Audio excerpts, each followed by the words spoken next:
भगवद गीता के तीसरे अध्याय में आपका स्वागत है। इस अध्याय का नाम है कर्म योग। तो आगे हम बढ़ते हैं। तो सबसे पहले हमें जानना होगा कि योग का मतलब क्या है, योग का अर्थ क्या है, वास्तविक अर्थ। तो कई लोगों को लगता है योग का मतलब है कुछ अभ्यास, कुछ योगासन वगैरह करना, है ना? या अपने हाथ पैर को स्ट्रेच करना, हाथ पैर मोड़ना। कई लोगों को लगता है कि इसको योग कहा जाता है, किंतु योग का वास्तविक अर्थ क्या है? योग संस्कृत के युज धातु से बना है, जिसका अर्थ है जोड़ना।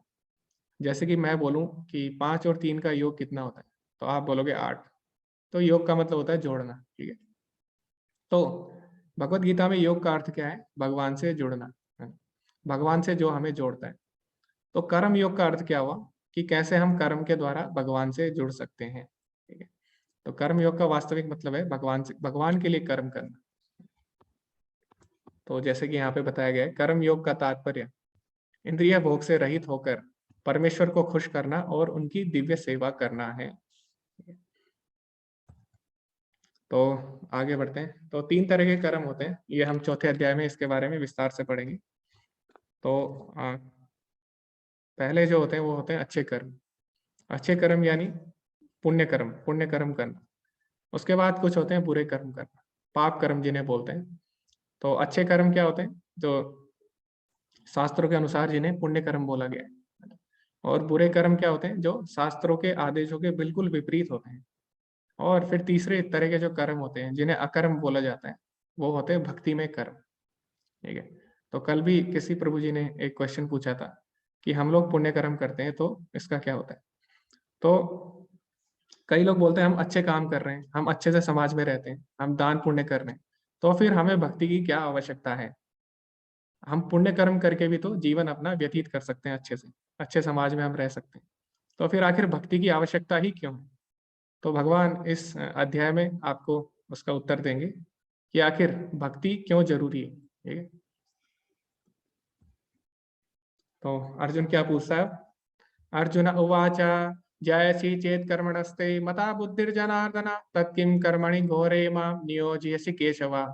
अर्जुन ने कहा, हे जनार्दन, हे केशव, यदि आप बुद्धि को सकाम कर्म से श्रेष्ठ समझते हैं तो फिर आप मुझे इस घोर युद्ध में क्यों लगाना चाहते हैं? तो पिछले अध्याय में हमने देखा, पिछले अध्याय को हमने क्या बोला था? भगवत गीता का सारांश, जिसमें भगवान ने विभिन्न प्रकार के योगों का संक्षिप्त में वर्णन किया। तो भगवान ने ज्ञान योग बताया, भगवान ने निष्काम कर्म योग भी बताया, और भगवान ने भक्ति योग का भी उसमें थोड़ी सी हमें झलक दी। तो अर्जुन यहाँ पे पूछता है कि भगवान, यदि आपको लगता है कि बुद्धि बुद्धि योग यानी भगवान की भक्ति में कर्म करना सबसे ज्यादा श्रेष्ठ है, तो फिर आप मुझे क्यों युद्ध में लगाना चाहते हो? तो अर्जुन को यहाँ पे क्या लगता है?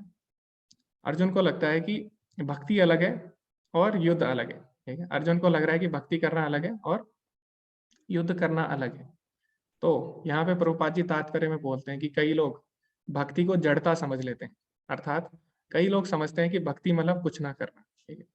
तो आज भी ऐसा माना जाता है कि कई लोग बोलते हैं कि ठीक है, जिन पे कुछ नहीं होता वो लोग भक्ति कर लेते हैं ना, ऐसे भी आजकल माना जाता है। तो अर्जुन भी यहाँ पे यही बोल रहा है, क्यों ना मैं आपकी भक्ति करूं, ठीक है। मैं कहीं चला जाऊं और आपकी भक्ति करूं, क्यों आप मुझे युद्ध में लगाना चाहते हैं, ठीक है। तो देखते हैं भगवान आगे क्या बोलते हैं। पहले अर्जुन बोलता है, व्यमिश्रेणेव वाक्येन बुद्धिं मोहयसीव मे तदेकं वद निश्चित्य येन श्रेयोऽहमाप्नुयाम्।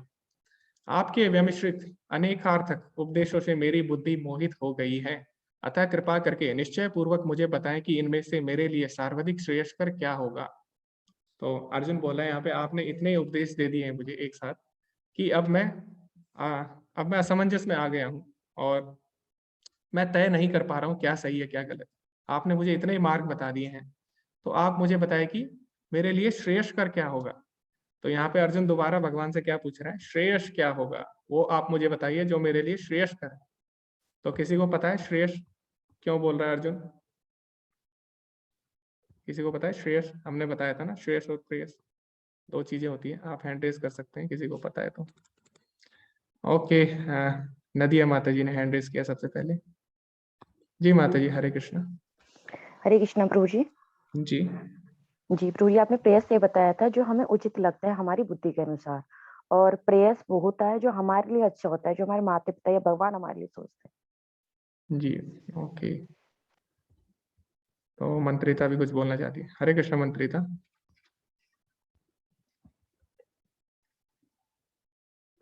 अनम्यूट करिए। हरे कृष्ण। जी हरे कृष्णा प्रभु जी। जी जी बोलिए।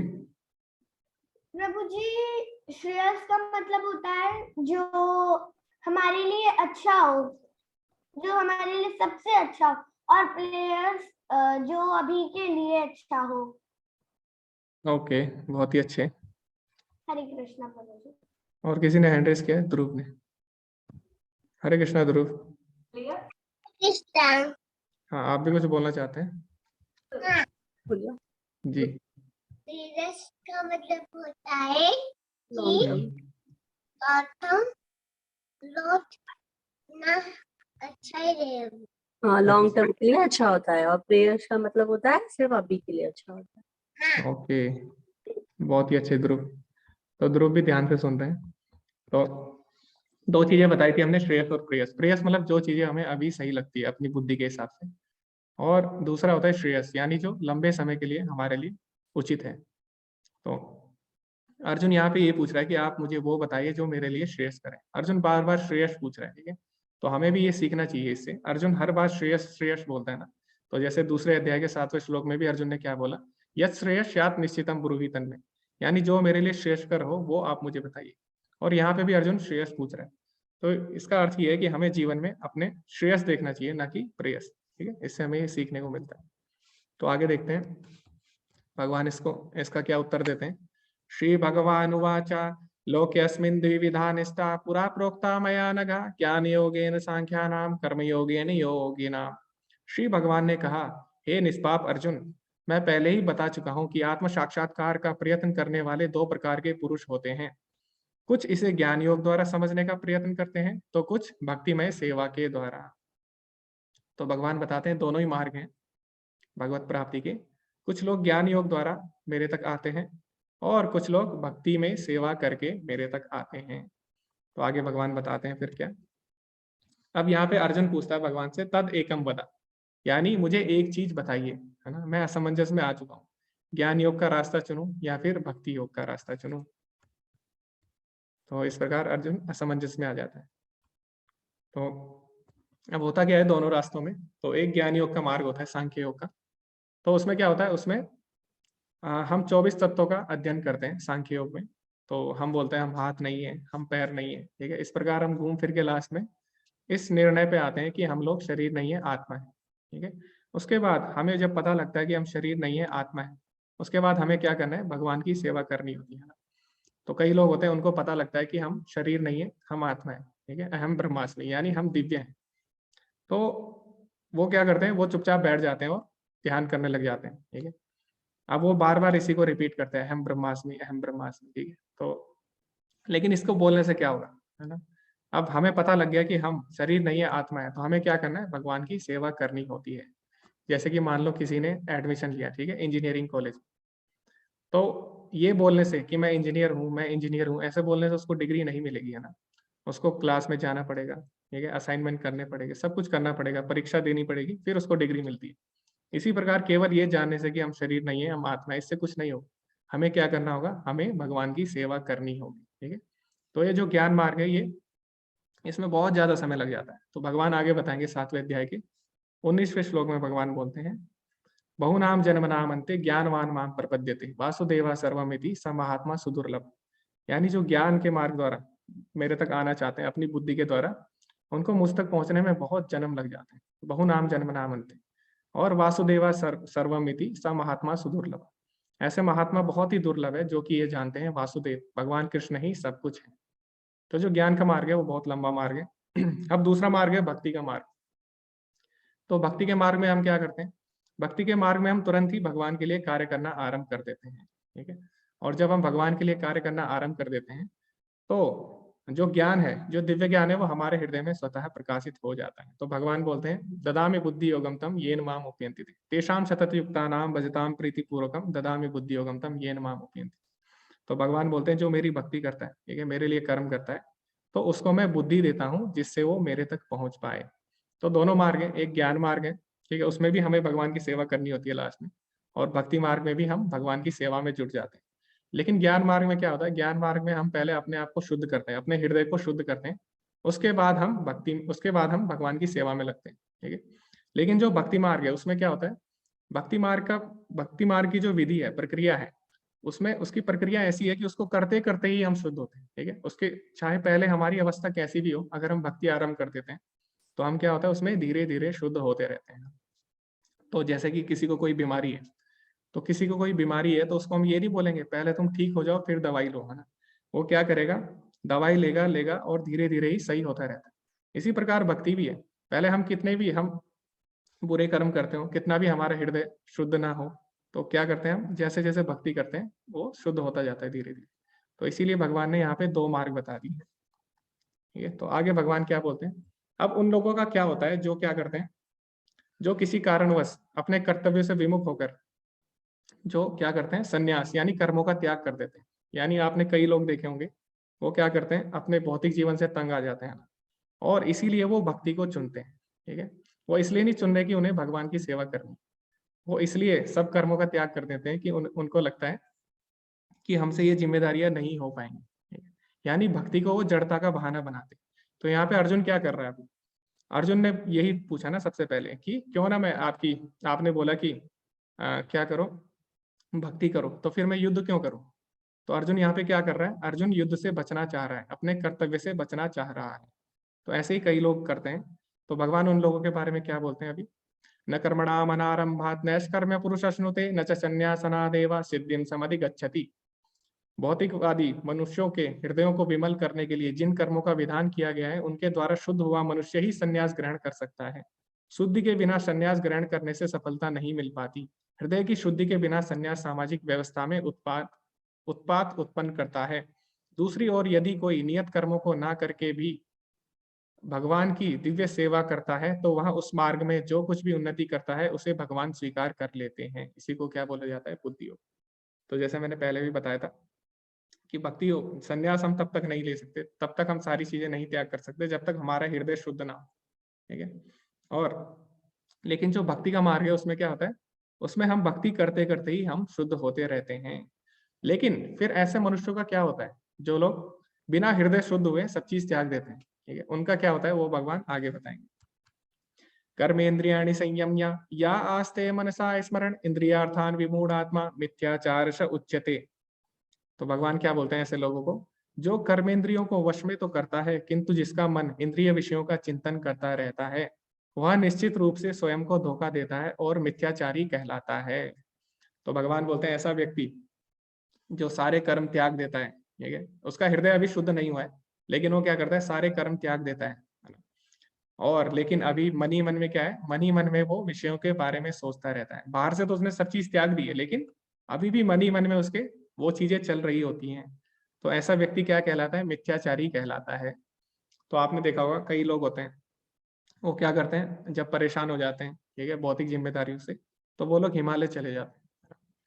अभी क्या हुआ, उनके मन में उनके मन में इच्छा नहीं थी परम सत्य को जानने की, लेकिन क्या किया, भौतिक अपनी जिम्मेदारियों से परेशान होके वो लोग आ गए, ठीक है। इससे क्या होता है, उनका हृदय अभी शुद्ध नहीं हुआ, तो क्या होता है उनके मन ही मन में वो चीजें चल रही होती, ठीक है, जो भौतिक चीजें वो उनके मन में चल रही होती। तो इसके कारण क्या होता है, एक दिन जब उन्हें अवसर मिलता है तो वो गलत काम कर बैठते हैं, ठीक है, और दोबारा से भौतिक संसार में गिर जाते हैं। तो बाहर से तो आपको लगेगा कि इन्होंने अपनी इंद्रियों को वश में कर लिया है, लेकिन क्या होता है, एक समय ऐसा आता है कि जो वो सोच रहे होते हैं उसको वो कर बैठते हैं। तो हमने देखा था ना पिछले अध्याय में, ध्याय तो विषयान पुंसा संगस्तेषु उपजायते संगात संजायते कामा कामात क्रोधो भी जायते। अगर हम किसी चीज के बारे में बार बार सोचते हैं तो उससे क्या होता है, आसक्ति उत्पन्न होती है और आसक्ति से काम उत्पन्न होता है। तो हमने ऐसे आठ हमने स्तर बताए थे, 8 लेवल, ठीक है, पतन के। तो यही होता है इसमें, हम बार बार मन में हमारे चिंतन चलता रहता है। बाहर से तो हमने सब चीज त्याग दी है ना, मान लो हम हिमालय चले गए, वहां पे हमारे पास कुछ भी नहीं है ना, हमारे पास सेंस ग्रेटिफिकेशन यानी इंद्रिय तृप्ति के लिए वहां पे कुछ नहीं। तो बाहर से हमने आर्टिफिशियल तरीके से उसको त्याग दिया है, लेकिन अगर मन ही मन में हमारे वो चल रहा है तो हम क्या कहलाएंगे, मिथ्याचारी कहलाएंगे और एक दिन हमारा पतन हो जाएगा, ठीक है। तो इस प्रकार होता है। तो आगे क्या होता है, तो इसीलिए आजकल के जमाने में ऐसा वैराग्य निषेध है। तो आजकल जो वैराग्य है उसको बोलते हैं युक्त वैराग्य। तो युक्त वैराग्य में क्या होता है? युक्त वैराग्य में हम कोई चीज त्यागते नहीं है, हम हर चीज भगवान की सेवा में लगाते हैं। क्यों? क्योंकि जब कोई चीज हमारी है ही नहीं तो हम उसको त्याग कैसे सकते हैं? अगर मैं बोलूं कि ये घर मेरा है ना, तो तब मैं इसको त्यागूंगा ना। अगर मैं ये मानूं कि ये घर मेरा है ही नहीं, ये तो भगवान का है, तो मैं क्या करूंगा? इसको भगवान की सेवा में लगाऊंगा। इसको हम बोलते हैं युक्त वैराग्य। ठीक है, ईशावास्यम इदम सर्वम, सब कुछ भगवान का है और भगवान की सेवा में लगाना चाहिए। तो इस प्रकार का वैराग्य आजकल हमें लेना चाहिए। तो इसमें एक कहानी आती है। अब क्या है, कलयुग में भक्तों का संग बहुत जरूरी है। कलयुग में नहीं बल्कि कोई भी युग हो, उसमें भक्तों का संग बहुत जरूरी रहा है। तो जैसे कि हम एक कहानी पढ़ेंगे छोटी सी, भरत महाराज की। ठीक है, अब ऐसे लोगों का क्या होता है जिनका हृदय शुद्ध नहीं होता, सब चीज छोड़ के वो क्या करते हैं? एकांत में चले जाते हैं। तो एकांत में चले जाते हैं, उसके कारण क्या होता है? एकांत में अगर कोई है, अगर भक्तों के संग में नहीं रहता तो उसके पतन के चांस बढ़ जाते हैं। ठीक है, तो चाहे कोई भी युग हो, कोई भी युग रहा हो, भक्तों का संग बहुत ही जरूरी रहा है। तो इसमें कहानी आती है छोटी सी भरत महाराज की। तो भरत महाराज एक राजा थे। तो उन्होंने सोचा अब मैं भक्ति करूंगा और सब चीज छोड़ के मैं जंगल में चले जाऊंगा। ठीक है, तो उन्होंने इसी प्रकार किया, अपना राजपाट त्याग दिया और जंगल में चले गए, वन में चले गए। तो ये कहानी आती है भागवतम में। तो जब आप भागवतम पढ़ेंगे उसमें भी ये कहानी मिलेगी आपको। तो अब ये जंगल में चले जाते हैं और इन्होंने सोचा था कि मैं भगवान की भक्ति करूंगा अच्छे से। अब ये क्या करते हैं? वहां भगवान की भक्ति करते हैं, यज्ञ वगैरह कर रहे होते हैं। तभी क्या होता है, एक दिन ये नदी में स्नान करने जा रहे होते हैं। तो उधर से एक हिरनी आती है और हिरनी का बच्चा होने वाला होता है। ठीक है, और उसके पीछे एक बाघ उसके पीछे पड़ा होता है। तो जैसी हिरनी छलांग लगाती है तो उसका बच्चा हो जाता है हिरनी का, और वो बहता हुआ इनके पास आ जाता है। ठीक है, अब जो हिरनी होती है उसको शेर खा देता है ना, बाघ खा देता है। तो अब इस हिरन के बच्चे का कोई नहीं होता। ठीक है, और ये अकेला रहता है। तो अब जो ये भरत महाराज होते हैं, ये हिरन के बच्चे को अपने पास ले आते हैं। तो एक तो हिरन इतना ज्यादा सुंदर होता है, ऊपर से उसका बच्चा, ठीक है, बच्चा तो और भी ज्यादा सुंदर होता है। तो क्या होता है, इनकी जो हिरन का जो बच्चा होता है, इससे इनका मोह हो जाता है। ठीक है, और प्रेम और मोह में बहुत ज्यादा अंतर है, प्रेम और आसक्ति में। तो प्रेम मतलब क्या है? प्रेम मतलब जो जैसे कुंती है, ठीक है, कुंती महारानी भी अपने पुत्रों से प्रेम करती है। और एक होता है आसक्ति। आसक्ति जो धृतराष्ट्र अपने पुत्रों से करता है, यानी उसको दिखाई नहीं देता कि क्या सही है क्या गलत है, उसको लगता है जो उसके पुत्र कर रहे हैं बस वो खुश होने चाहिए उसके पुत्र। तो दोनों चीजों में अंतर है, प्रेम और आसक्ति में। तो इनको क्या होता है, इनको प्रेम नहीं, इनको आसक्ति हो जाती है हिरन से। ठीक है, अब ये क्या करते हैं, दिन रात जब भी कोई कार्य करते हैं हमेशा हिरन के बारे में ही सोचते रहते हैं। तो यहाँ पे आप देख रहे हैं चित्र में कि ये क्या कर रहे हैं, यज्ञ कर रहे हैं, लेकिन इनका ध्यान किसकी तरफ है? हिरन की तरफ है। तो इसी प्रकार ये खाते हुए भी हिरन के बारे में सोचते हैं। ठीक है, उसी के साथ रहते हैं, उसी के साथ सोते थे। तो इस प्रकार बहुत ज्यादा इनकी आसक्ति हो जाती है। और इन्होंने सब चीज किसके लिए छोड़ी थी? भगवान के लिए। हाँ, इन्होंने सोचा था मैं भक्ति करूँ, लेकिन अभी क्या हुआ, हिरन से इनकी प्रीति हो जाती है। तो इस प्रकार आगे बहुत लंबी स्टोरी है, हम इसको आगे भी कंटिन्यू करेंगे। तो इस प्रकार क्या होता है, ये अपने मार्ग से भटक जाते हैं। इसीलिए साधु संग बहुत ही ज्यादा आवश्यक है। तो चैतन्य चरितामृत में भी आता है, साधु संग सर्व शास्त्र कहे, लव मात्र साधु संग सर्व सिद्धि हो। तो अगर हम साधु के संग में आ जाते हैं थोड़े समय के लिए भी, तो हमें सारी सिद्धियां प्राप्त हो जाती है। ठीक है, तो आपने एक कहावत सुनी होगी, एक अच्छा मित्र हजारों पुस्तकों के बराबर होता है। तो हजारों पुस्तक पढ़ने से जो आपको ज्ञान मिलेगा वो केवल आपको साधु संग से ही मिल सकता है। ठीक है, तो इसीलिए साधु संग कलयुग में बहुत जरूरी बताया गया है और हमें हमेशा भक्तों के संग में रहना चाहिए। तो अब हमने बोला था कि पहले ही जब हमने अध्याय आरंभ किया था तो हमने बोला था 3 तरह के कर्म होते हैं। एक होते हैं अच्छे कर्म यानी पुण्य कर्म, एक होते हैं पाप कर्म यानी बुरे कर्म, और एक होते हैं भक्ति में कर्म। तो मैंने आपको बताया था कि हम भक्ति में कर्म क्यों करें, हम अच्छे कर्म करके भी तो रह सकते हैं। बहुत लोग हैं वो अच्छे कर्म कर रहे हैं, तो भक्ति की क्या आवश्यकता है? तो भगवान इस श्लोक में बताएंगे कि भक्ति की आवश्यकता क्यों है।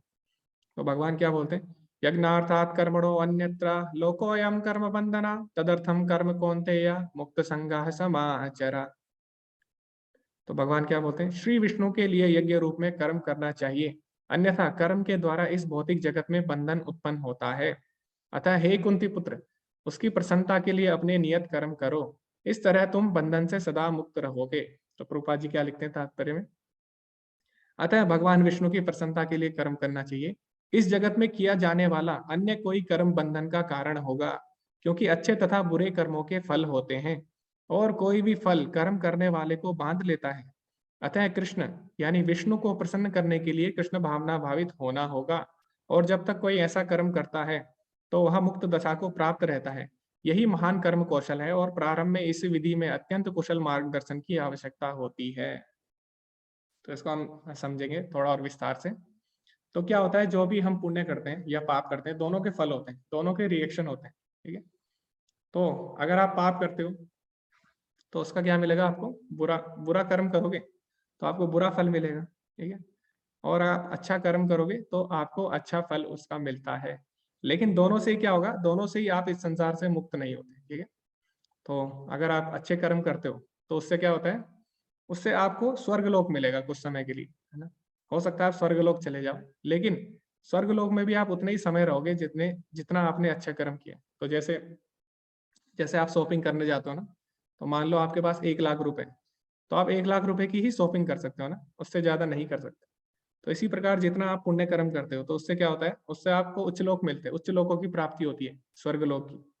लेकिन जितना आपने पुण्य किया है उतने ही समय के लिए आपको स्वर्गलोक मिलता है। उसके बाद जैसे ये संसार में क्या होता है, संसार में हमसे हमारा शरीर छीन लिया जाता है एक टाइम बाद, है ना, हमें शरीर छोड़ना पड़ता है।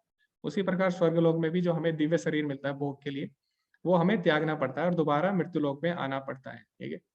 अब ऐसा कहाँ पे बोला है, ऐसा भगवान ने भगवत गीता के 9वें अध्याय में बोला है, 21वें श्लोक में। तो भगवान क्या बोलते हैं, ते त्वं भुक्त्वा स्वर्गलोकम विशालम क्षीणे पुण्ये मृत्युलोकम विशन्ति एवं त्रयी धर्म मनु प्रपन्ना गता गताम काम कामा लभन्ते। तो भगवान बोलते हैं जो पुण्य कर्म करते हैं तो क्या होता है, ते त्वं भुक्त्वा स्वर्गलोकम विशालम, यानी अनेक समय के लिए वो स्वर्गलोक में भोग करते हैं। उसके बाद क्या होता है, क्षीणे पुण्य मृत्युलोकम विशन्ति, और उसके बाद उन्हें मृत्युलोक में दोबारा आना पड़ता है। तो इसका अर्थ क्या है, यानी आप पाप कर्म करो या फिर पुण्य कर्म करो, तो दोनों ही आपको बांधेंगे, इस संसार से दोनों ही बांधते हैं, ठीक है।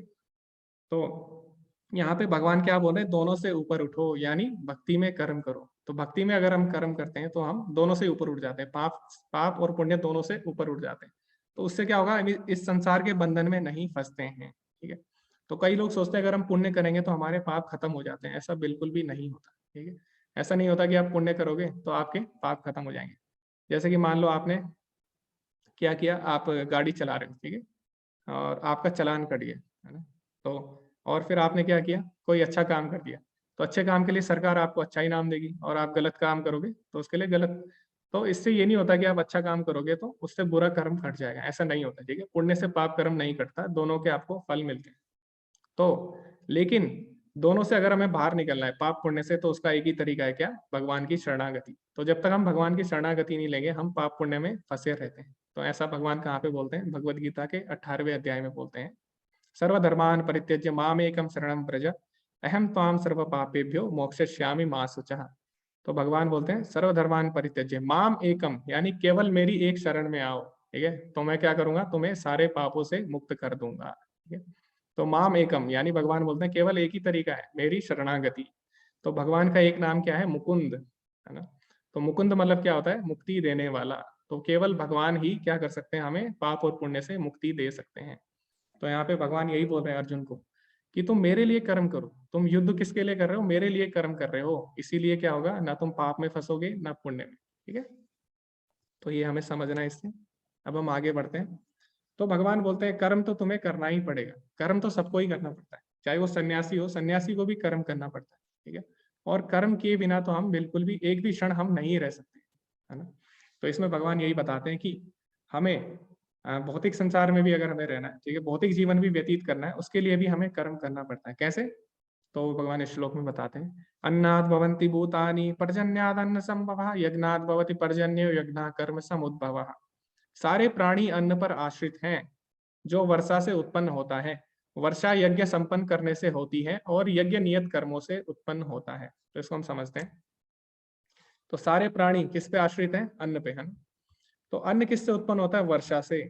लेकिन यहाँ तक तो हम सबको पता है अन्न वर्षा से होता है, लेकिन इससे ऊपर हमें नहीं पता।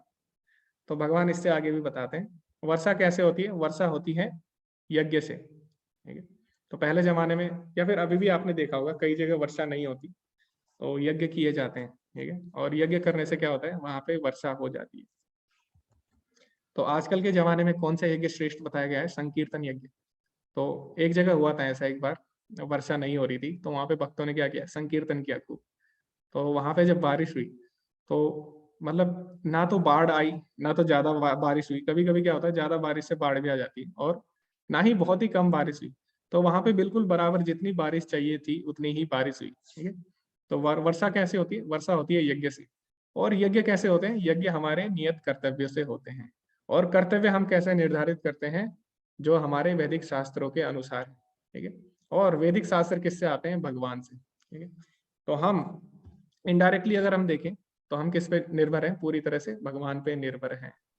तो अगर हमें कोई भी कर्म करना है, अगर हमें यहाँ तक कि हमें अगर हमें जीवित रहना है, अगर हमें अपना जीवन व्यापन करना है, तो भगवान बोल रहे हैं उसके लिए भी कर्म तो हमें करना ही पड़ेगा, ठीक है।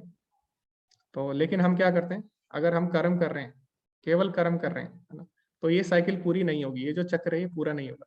इसलिए हमें क्या करना होगा? अपने कर्मों को भगवान से जोड़ना होगा, तभी ये चक्र पूरा होगा ना। तो भगवान इसमें यही बताते हैं कि तुम मेरे लिए कर्म करो, क्योंकि अगर तुम मेरे लिए कर्म नहीं भी करते तब भी कर्म तो तुम्हें जीवन यापन के लिए तो कर्म करना ही पड़ेगा। तो क्यों ना तुम उन कर्मों को मेरे से जोड़ दो और पाप पुण्य से ऊपर उठ जाओ, ठीक है।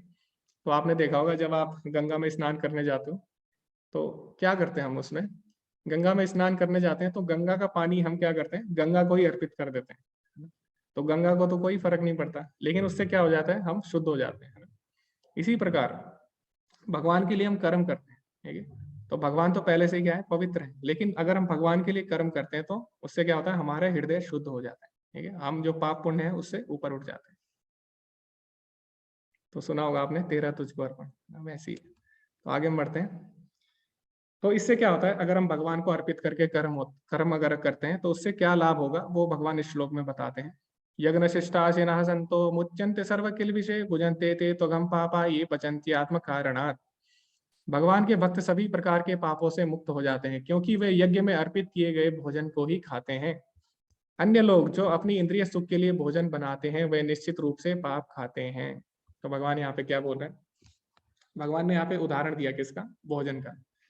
तो भगवान बोल रहे हैं कोई भी कर्म अगर हम भगवान के लिए करेंगे तो क्या होगा? हम पाप और पुण्य से मुक्त हो जाएंगे। तो यहाँ पे भगवान उदाहरण दे रहे हैं किसका?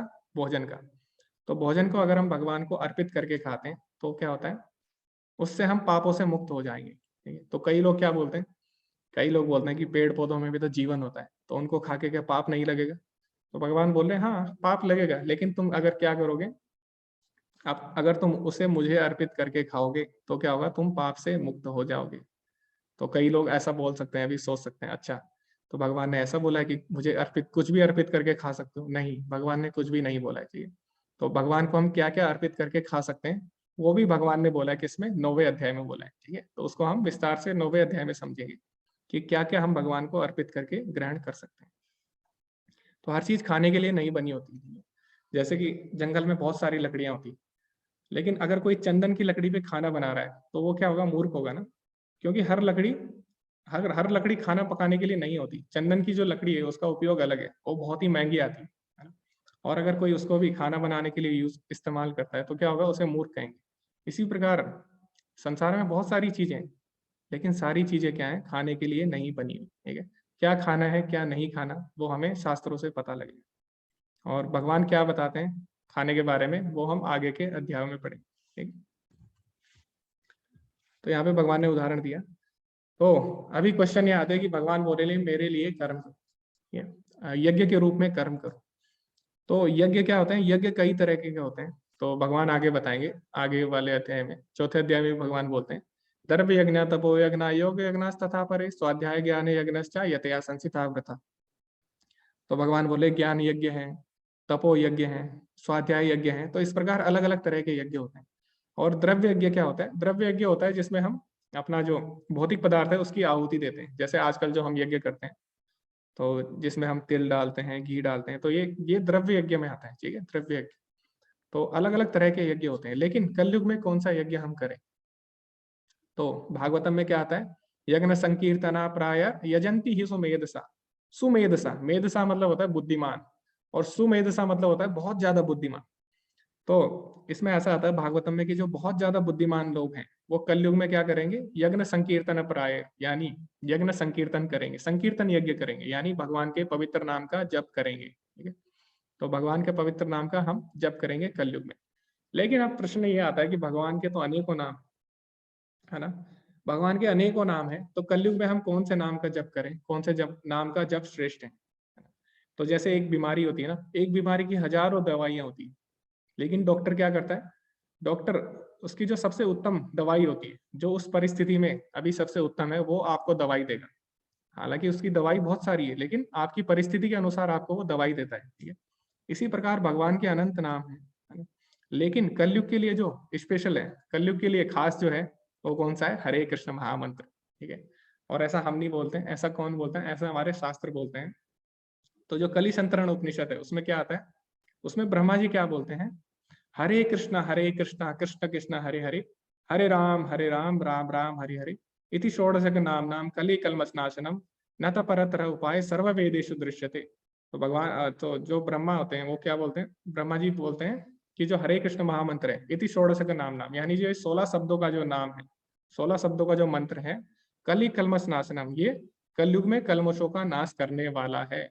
न तो परतर उपाय, इसके अलावा कोई भी उपाय नहीं है, सर्व वेदेशु दृश्यते, मैंने सारे वेद छान मारे हैं। तो ऐसा ब्रह्मा जी बोल रहे हैं, तो जो सारे वेदों के ज्ञाता है। ठीक है, ब्रह्मा जी के 4 सिर हैं, हम सबको पता है। तो ब्रह्मा जी के 4 सिर हैं ना, कितने ज्ञानी हैं वो ये बात बोल रहे हैं। तो हमें क्या करना है, हमें भी उनका अनुसरण करना चाहिए। ठीक है, क्योंकि हमारी बुद्धि सीमित है ना, हमारा तो एक ही सिर है, तो हम इतना नहीं सोच सकते जितना ब्रह्मा जी सोच सकते हैं।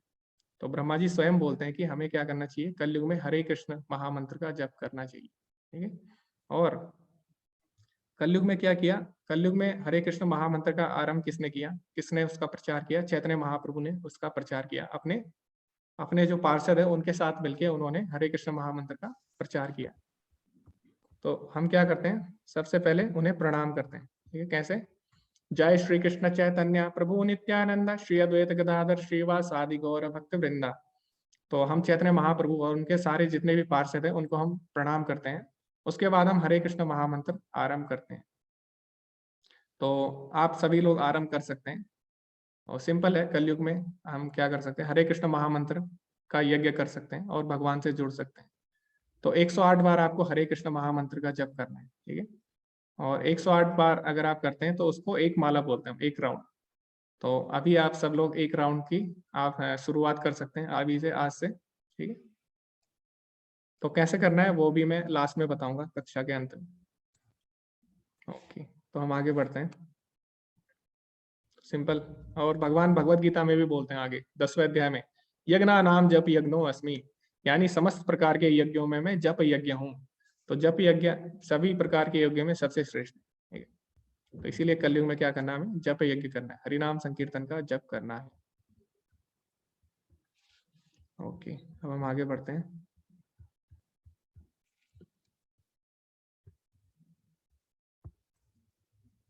अब इसमें ये जो श्लोक है ये बहुत ही महत्वपूर्ण है। इसमें भगवान क्या बताते हैं, यद यद आचरति श्रेष्ठ तत्ते वित्रो जनः सयत् प्रमाणम कुरुते लोकस्तत् अनुवर्तते।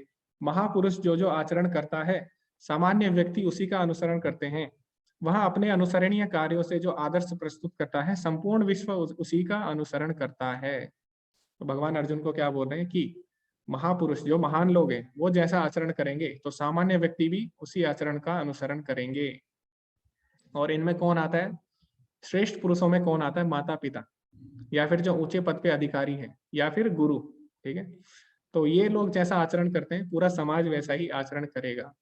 तो आपने देखा होगा किसी घर में अगर माता पिता अच्छे हैं तो उनके जो पुत्र हैं या उनके जो परिवार वाले हैं वो भी भक्ति में आ जाते हैं। अगर वो भक्त हैं तो उनके पुत्र भी भक्ति में आ जाते हैं। तो जैसे हम अभी देखते हैं कि अभी ध्रुव है, ठीक है, ध्रुव और उसकी माता जी हैं, उसकी माता जी भी भक्त है तो ध्रुव भी भक्ति कर रहा है, छोटा है अभी। और ऐसी मंत्रिता भी है, उनकी माता जी भी भक्त हैं तो वो भी भक्ति कर रही। तो ऐसे जैसे जैसे हमारे श्रेष्ठ पुरुष आचरण करेंगे वैसे ही बाकी लोग आचरण करते हैं। और एक तो हो गया माता पिता, ठीक है, दूसरा कौन है, जो ऊंचे पद पे अधिकारी है। तो ऊंचे पद पे अधिकारी अगर अच्छा कार्य करता है तो जो नीचे वाले होते हैं उनके अंडर जो कार्य करते हैं वो भी वैसे ही अनुसरण करते हैं। ठीक है, तो आपने देखा होगा कई जगह, चाहे वो पुलिस हो या फिर चाहे वो साइंटिस्ट हो कोई या फिर डॉक्टर हो, अगर वो लोग ईमानदार है, ऊंचे पद पे जो अधिकारी है, तो क्या होगा, नीचे वाले भी ईमानदार बनना ही पड़ेगा उनको। लेकिन अगर ऊपर वाले ही बेईमानी कर रहे हैं तो नीचे वाले भी भले ही कितने भी ईमानदार है उनको भी बेईमानी करनी ही पड़ती है। ठीक है, उसके प्रेशर में आके।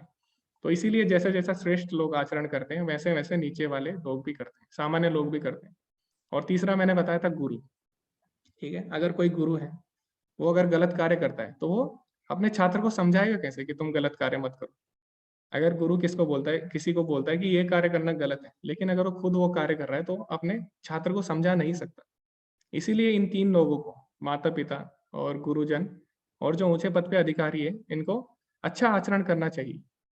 तो भगवान यही बोल रहे हैं अर्जुन को कि तुम इतने श्रेष्ठ हो, इतने महान हो, ठीक है, और तुम सबसे अच्छे धनुर्धर हो और मेरे भक्त भी हो।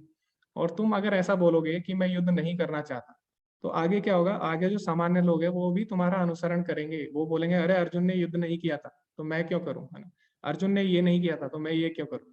तो वो क्या करेंगे, वो लोग तुम्हारा अनुसरण करेंगे। इसीलिए तुम क्या करो, तुम्हें युद्ध करना पड़ेगा, तुम्हें भक्ति करनी पड़ेगी।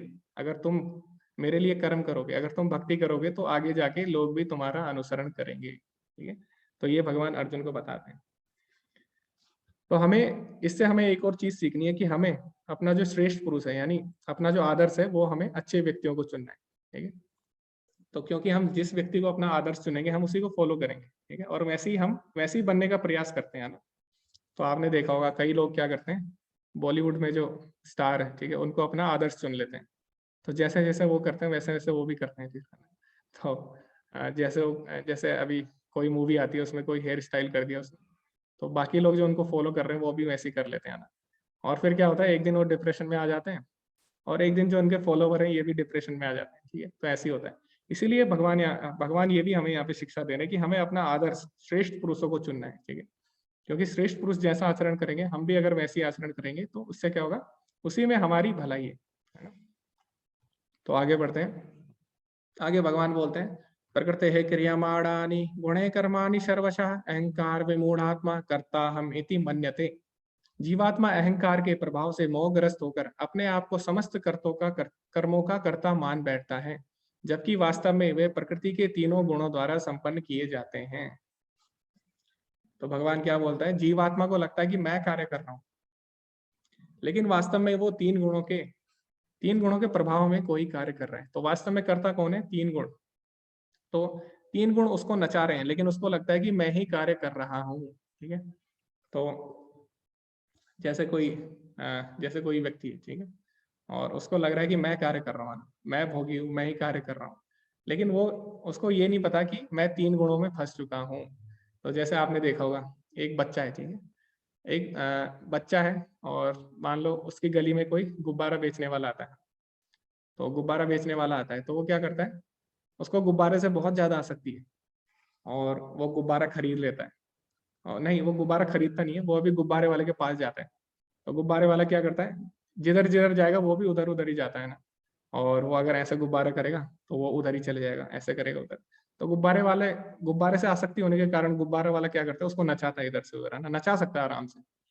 तो इसी प्रकार क्या होती है, इसी प्रकार माया के तीन गुण है। ठीक है, जब हमें भोग करना होता है, जब हमारे मन में भोग की इच्छा आती है, तो क्या होता है, हम माया के गुणों के प्रभाव में आ जाते हैं और फिर माया जैसा नचाती है हम वैसे ही नाचते हैं। ठीक है, और जैसा बच्चा होता है ना, बच्चा गुब्बारा लेता है और क्या होता है, गुब्बारा फूट जाता है फट करके, और बच्चा क्या होता है, रोने लग जाता है। उसी प्रकार हम लोग क्या करते हैं, जब माया के प्रभाव में आते हैं तो हम लोग सोचते हैं हम भोग करेंगे, लेकिन क्या होते हैं, जैसे ही वो भोग खत्म होते हैं, क्यों, क्योंकि भोगों का आदि और अंत होता है। जो संसार में जितने भी भोग है उनका आदि और अंत है।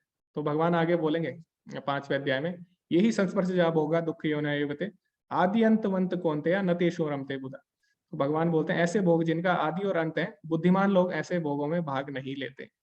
तो ये जो भोग है संसार के, तो इनमें जब हम पढ़ते हैं माया के तीन गुणों में आ जाते हैं, और जैसे ही इनका अंत होता है तो इससे क्या होता है, हम दुख में आ जाते हैं। ठीक है, तो वास्तव में हमको लगता है हम कार्य कर रहे हैं, लेकिन हम तीन गुणों के द्वारा नचाए जाते हैं। ठीक है, तो ये भगवान इसमें बोल रहे हैं।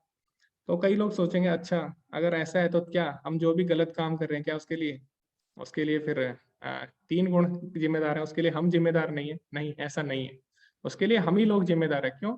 क्योंकि हमने भोग के कारण तीन गुणों को चुना। तीन गुण जबरदस्ती हमारे पास नहीं आए, ठीक है, हमने तीन गुणों को चुना। तो जैसे बिजली की तार होती है ना, तो बिजली की तार अगर आप जा रहे हो तो बिजली की तार नहीं बोलती कि आप मेरे ऊपर पैर रखो, हम खुद ही बिजली के तार के पास जाते हैं और फिर क्या होता है, हमें झटका लगता है। इसी प्रकार माया के तीन गुण भी, माया के तीन गुण कभी नहीं बोलते कि आप मेरे पास आओ और भोग करो, लेकिन हमारे अंदर जो भोग की इच्छा है उसके कारण हम माया के तीन गुणों के पास जाते हैं और उससे फिर हम संसार में झटके खाते हैं, ठीक है। तो ये इसका तात्पर्य था। अभी हम आगे बढ़ते हैं। अर्जुन ने कहा, हे वृष्णवंशी, मनुष्य ना चाहते हुए भी पाप कर्मों के लिए प्रेरित क्यों होता है? ऐसा लगता है कि उसे बलपूर्वक उसमें लगाया जा रहा हो। तो ये बहुत लोगों का प्रश्न होता है। तो अर्जुन, जैसे मैंने बताया था ना, अर्जुन जो भी प्रश्न पूछ रहा है तो वो हमारी तरफ से पूछ रहा है, ठीक है। तो यहाँ पे अर्जुन ने बहुत ही अच्छा क्वेश्चन पूछा है। अर्जुन ने बोला कि क्यों कोई पाप कर्म करता है, ऐसा क्या है कि उसे इस पाप कर्म में लगना पड़ता है? ऐसा लग रहा है कि कोई उसे बलपूर्वक इसमें लगा रहा है ना? ऐसा लग रहा है कि ना चाहते हुए भी कोई उससे पाप कर्म करवा रहा है। तो वो कौन है जो पाप कर्म करवा रहा है? तो आगे भगवान इसमें बताते हैं क्या। धूमेन आवृते वाहनी यथा आदर्श मलेन च यथा उल्बेन आवृतो गर्भ तथा तेनेदम आवृतम। तो भगवान बोलते हैं, इसमें तीन उदाहरण भगवान ने दिए हैं। तो भगवान बोलते हैं, जिस प्रकार अग्नि धुएं से, दर्पण धूल से अथवा भ्रूण गर्भाशय से आवृत होता है, उसी प्रकार जीवात्मा इन काम की विभिन्न मात्राओं से आवृत रहती है। तो भगवान बोले, जो हमारे अंदर जो गलत इच्छाएं हैं उनके कारण हम गलत कार्य कर बैठते हैं। तो हमारे अंदर जो गलत इच्छाएं उसको काम बोला जाता है। और काम किस प्रकार हमारी आत्मा को ढके हुए हैं? तीन तरह से ढके हुए हैं। पहला, जैसे कि पहला उदाहरण दिया है अग्नि। तो अग्नि को जिस प्रकार धुआं ढकता है और जिस प्रकार शीशे को जिस प्रकार मैल ढक लेता है, ठीक है, और जिस प्रकार बच्चे को भ्रूण ढक लेता है, तो इसी प्रकार काम क्या होता है, हमारी आत्मा को ढक लेता है, ठीक है। तो भगवान बताते हैं, कामेश क्रोधेश रजोगुण समुद्भव महाशनो महापापमा विधि एनम यह वैरिणा। ये जो काम है ये हमारा सबसे बड़ा शत्रु है। तो जो गलत इच्छाएं होती है ये क्या करती है, हमारी आत्मा को ढक लेती है, ठीक है, और हमारी आत्मा पे इसकी परत जम जाती है। तो क्या होता है, सबसे पहले जो कम परत होती है वो कैसी होती है, जैसे जैसे अग्नि को धुआं ढकता है, तो अग्नि को अगर धुआं ढकता है तो हम फिर भी अग्नि को देख सकते हैं, इतना ज्यादा नहीं ढकता है ना, उसमें हम अग्नि को देख सकते हैं। उससे थोड़ा अगर और ज्यादा ये परत जम जाती है तो ये कैसे हो जाती है, जैसे शीशे के ऊपर मैल, ठीक है, थोड़ा और ज्यादा ढक जाती है। उसके बाद अगर और काम इच्छाएं हमारे अंदर आती हैं तो वो हमारी आत्मा को कैसे ढकती है, जैसे बच्चा होता है ना गर्भ में, तो बच्चा जब गर्भ में होता है तो ज्यादा हिल नहीं पाता हो, ठीक है, वहीं पे रहता हो। तो इस प्रकार जब हमारे अंदर और ज्यादा इच्छाएं बढ़ती है, और ज्यादा इच्छाएं बढ़ती है, तो ये हमारी आत्मा को पूरी तरह से ढक देती है। तो भगवान बोले, ये जो गलत इच्छाएं हैं यही क्या है, यही हमारे पतन का कारण है। कामेश क्रोधेश रजोगुण समुद्भव महाशनो महापापमा विधि एनम यह वैरिणा। ये हमारी सबसे बड़ी शत्रु हैं जिसके कारण हम गलत कार्य कर बैठते, ठीक है। तो हमारी जो गलत इच्छाएं हैं इनकी परत ऐसा नहीं है कि इस जन्म से, इनकी परत हमारी आत्मा पे लाखों जन्मों से जमी हुई, ठीक है, लाखों जन्मों से जमी हुई है। तो कई लोग बोलते हैं कि हम भक्ति कर रहे हैं, हमें 2 महीने हो गए, लेकिन क्या हो रहा है, हमें आनंद नहीं आ रहा, ठीक है, मजा नहीं आ रहा भक्ति में। तो जो करोड़ों जन्मों से हमारी जो जो ये काम का जो मैल जमा हुआ है उसको हम 2 महीने में कैसे साफ कर सकते हैं, है ना। तो इसका जो प्रक्रिया है, जितना मोटी हमारी परत होगी उतना समय हमें लगता है, ठीक है, भक्ति में आनंद आने में। तो कई लोग होते हैं उन्हें तुरंत आनंद आने लग जाता है भक्ति में, जैसे वो हरे कृष्ण महामंत्र का जप करते हैं। कई लोग होते हैं उन्हें 1 साल लग जाते हैं, कई लोगों को 2 साल लग जाते हैं। तो ऐसा क्यों हो रहा है, क्यों? क्योंकि ये उस पर निर्भर करेगा कि उनकी जो आत्मा पे है, जो काम की परत वो कितनी मोटी है, उस पर निर्भर करता है, ठीक है। तो ऐसा नहीं है भगवान के नाम में कोई कमी है। तो जैसे क्या होता है, जैसे उदाहरण दिया जाता है कि जैसे किसी को पीलिया होता है, जॉन्डिस होता है, तो जॉन्डिस में क्या करता है, जॉन्डिस में आप उसे गन्ने का जूस पिलाओगे तो क्या होगा, उसको स्वाद नहीं आएगा, मीठा नहीं लगेगा। क्यों? क्योंकि अभी वो बीमार है, ठीक है। तो बीमार है तो उसे स्वाद नहीं आएगा, लेकिन उसका इलाज भी क्या है, गन्ने का जूस ही है। इसी प्रकार क्या है, जो हमारी आत्मा पे काम की परत जमी हुई है, तो हम जब भगवान का नाम ले रहे हैं लेकिन हमें आनंद नहीं आ रहा, इसका मतलब ये नहीं कि भगवान का नाम मधुर नहीं है, भगवान का नाम मधुर है, लेकिन क्योंकि हम बीमार हैं इसीलिए हमें स्वाद नहीं आ रहा। लेकिन इसका इलाज क्या है, इसका इलाज भी वही है, भगवान का नाम है। तो जैसे जैसे हम भगवान का नाम लेते हैं क्या होता है, ये जो हमारी आत्मा से ये जो इच्छाओं की परत जमी हुई है, काम की जो परत जमी हुई है, ये साफ होती रहती है। तो शिक्षाष्टकम में ऐसा एक पहला ही श्लोक है, उसमें क्या बोलते हैं, चेतो दर्पण मार्जनम। तो जो हरिनाम है वो क्या करता है, हमारे चित्त रूपी दर्पण को साफ करता है। और जब हम चित्त रूपी दर्पण हमारा साफ होता है, गलत इच्छाएं जब हमारे हट जाती है, तो उसके बाद क्या होता है, हम भक्ति में आगे बढ़ सकते हैं। ठीक है, तो ये इसमें बताया गया है। तो आगे भगवान क्या बोलते हैं, इंद्रियाणि मनो बुद्धिर अस्य दिष्टान मुच्यते एते विमोहति ऐसा ज्ञानमावृत्य देहिनाम। तो भगवान बोलते हैं जो काम है ये किस तरह हमारे पूरे शरीर में फैल जाता है, ना सिर्फ आत्मा को बल्कि ये हमारे पूरे शरीर को ढक लेता है। तो कैसे, किस किस चीजों को ये ढक लेता है, इंद्रियाणी यानी इंद्रियों को, मनोबुद्धि मन तथा बुद्धि, इन तीनों को भी ये ढक लेता है। इनके द्वारा यह काम जीवात्मा के वास्तविक ज्ञान को ढककर उसे मोहित कर लेता है। ठीक है, तो तात्पर्य प्रभुपाद जी क्या बोलते हैं, भगवान कृष्ण उन स्थानों का संकेत कर रहे हैं जिससे शत्रु को जीतने वाला यह जान ले कि शत्रु कहाँ पर है। तो जैसे मैंने बताया कि काम जो है हमारा सबसे बड़ा शत्रु है, तो अगर हम ये जान ले कि ये काम कहाँ पर है तो हम इस पे विजयी पा सकते हैं। मन तथा समस्त इंद्रियों के कार्यकलापों का केंद्र बिंदु है। अतः जब हम इंद्रिय विषयों के संबंध में सुनते हैं तो मन इंद्रिय तृप्ति के समस्त भावों को आगार बन जाता है। अब जो हमारा मन है वो केंद्र बिंदु है, किससे, वो हमारी इंद्रियों से भी जुड़ा है और हमारी बुद्धि से भी जुड़ा है। तो इसीलिए क्या करें, अगर हमारे मन में कोई गलत इच्छा आती है, ठीक है, तो तुरंत हमारी इंद्रियों और हमारी बुद्धि पे उसका प्रभाव हो जाता है। इस तरह मन तथा इंद्रियां काम की शरण स्थली बन जाती हैं। इसके बाद बुद्धि ऐसी काम पूर्ण रुचियों की राजधानी बन जाती है।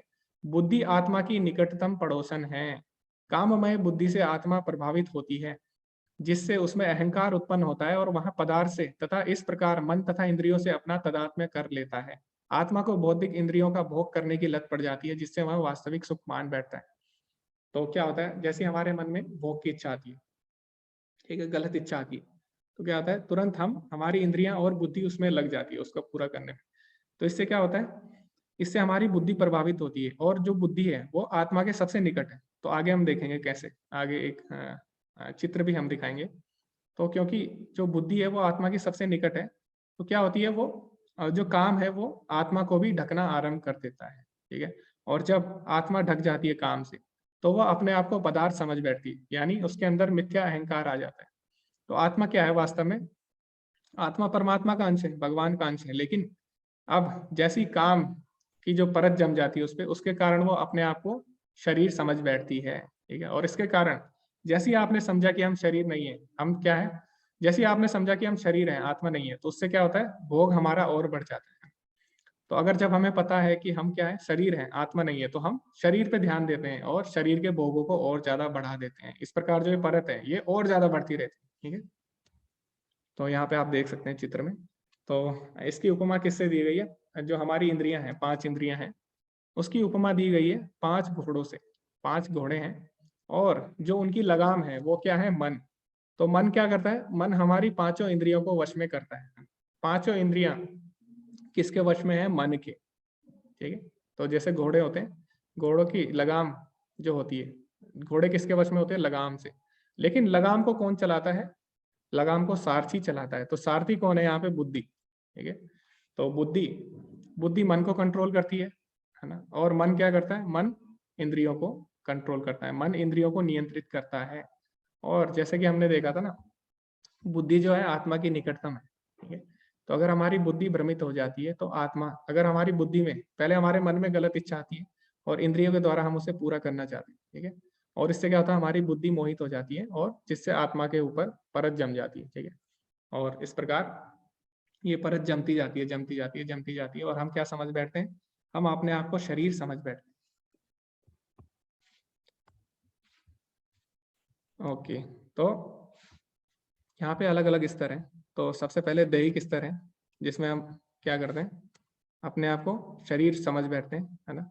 उससे ऊपर अगर हम सोचें तो हम मानते हैं हम क्या है, इंद्रिया। ठीक है, तो हम इंद्रियों के स्तर पर सोचते हैं, फिर इंद्रिय तृप्ति के लिए सोचते हैं।